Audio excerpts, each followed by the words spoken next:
lagi dokter dan teman-teman, saya Afifah. Di sini saya akan membahas tentang trauma inhalasi. Untuk definisinya adalah istilah luas yang mencakup paparan paru-paru terhadap berbagai macam bahan kimia dalam berbagai bentuk termasuk asap, gas, uap, atau asap pekat.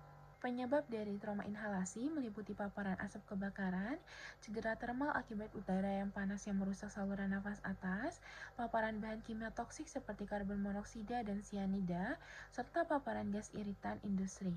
Paparan ini menyebabkan kombinasi cedera termal, iritasi kimia, dan toksisitas sistemik. Untuk anamnesis, kita perlu menanyakan terkait dengan riwayat paparannya. Apakah paparannya adanya asap, api, atau bahan kimia seperti industri atau rumah tangga? Dan untuk lokasi kejadiannya, apakah di ruang tertutup yang memiliki resiko yang tinggi?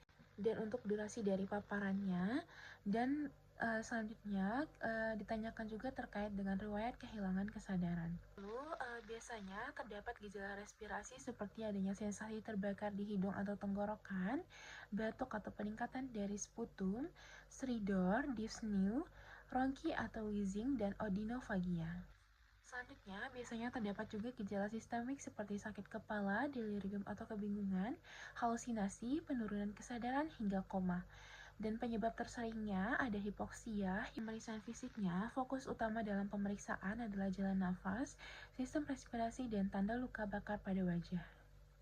Untuk pemeriksaan fisik, biasanya terdapat tanda luka bakar pada wajah, yaitu seperti hilangnya rambut wajah, rambut hidung yang hangus, adanya jelaga di mulut, dahak atau sputum, yang menunjukkan kemungkinan adanya cedera inhalasi.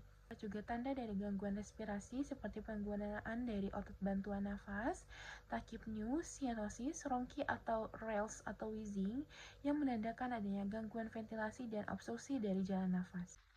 Jadi, apabila terdapat stridor, suara nafas yang turbulen, ini merupakan tanda bahaya, dan untuk makna klinisnya adalah risiko obstruksi jalan nafas yang iminen dan indikasi dari intubasi segera. Jadi, untuk trauma inhalasi sendiri bisa terjadi gejala yang tertunda.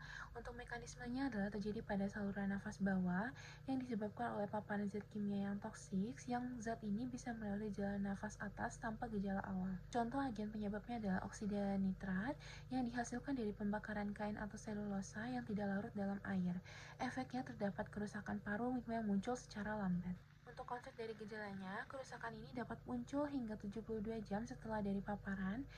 Hal ini bisa beresiko timbulnya adanya edema paru dan juga ARDS. Selanjutnya untuk pemeriksaan penunjangnya ada fotoronsen dada serial, tomografi komputer atau CT dada, lalu hitung darah lengkap CBC, panel metabolik lengkap CMP dan laktat, oksimetri dari denyut nadi, bisa juga dilakukan analisis gas darah arteri, tingkat karboksihemoglobin, kadar sianida, pengujian dari fungsi paru-paru, dan juga bronkoskopi dan laringoskopi langsung. Diagnosis dari trauma inhalasi sendiri ditegakkan berdasarkan kombinasi dari adanya riwayat paparan asap atau kimia, adanya gejala khas seperti sesak, hoarseness, dan sputum yang hitam, dan temuan fisik adanya jelaga, luka bakar wajah, dan juga stridor.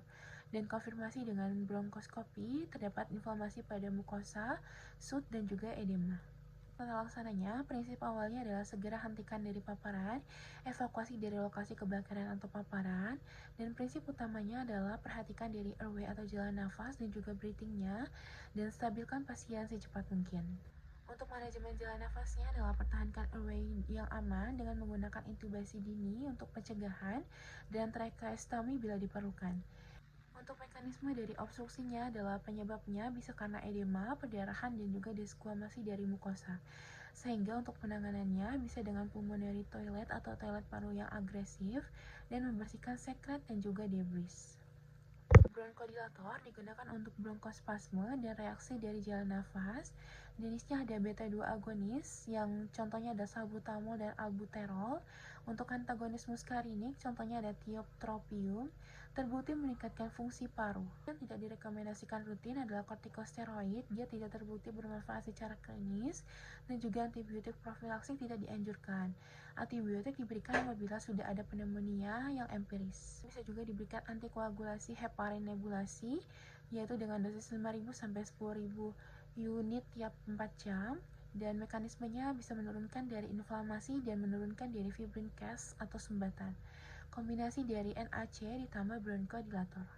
Untuk tata laksana dari keracunan karbon monoksida adalah dengan memberikan oksigen 100% dengan FeO2 tinggi yang merupakan terapi utama. Namun untuk oksigen dari hiperbarik ini dia tujuannya adalah untuk mempercepat dari eliminasi dari karbon monoksida, namun ketersediaannya terbatas. Tata laksana dari keracunan cyanida untuk diagnosisnya itu sulit karena tidak spesifik. Namun apabila dicurigai berikan hidrosokobalamin. Diberikan hidrosokobalamin dan efek sampingnya bisa terjadi kemerahan kulit dan urin yang kemerahan.